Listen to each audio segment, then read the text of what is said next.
Déjà un premier entretien avec François Mitterrand pour Indira Gandhi dès son arrivée à Paris. Le chef du gouvernement indien s'est rendu tout de suite après l'arrivée de son avion à l'Élysée pour une première prise de contact suivie d'un déjeuner. Jean-Marc Ilouz. Plus qu'une simple visite protocolaire, ce premier séjour en France depuis 10 ans d'un Premier ministre indien traduit les préoccupations tiers-mondistes du gouvernement français.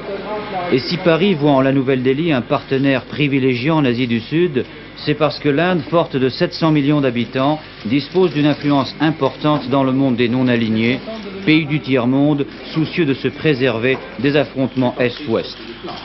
Le président Mitterrand et Madame Gandhi avaient fait connaissance à Cancun, au Mexique, où les thèses françaises sur une nouvelle conception du partage des richesses du monde, c'est-à-dire le dialogue Nord-Sud, avaient été soutenues par l'Inde.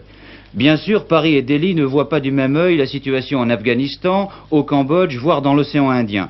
Mais l'Inde, qui entretient des rapports privilégiés avec l'URSS, tient à diversifier ses sources d'armement et pourrait décider d'acheter à la France une bonne centaine de Mirage. Rien n'est fait pour l'instant.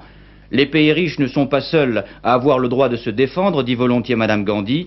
Elle a cet après-midi à la Sorbonne lancé une nouvelle mise en garde contre le danger de la guerre nucléaire et celui des disparités économiques dans le monde.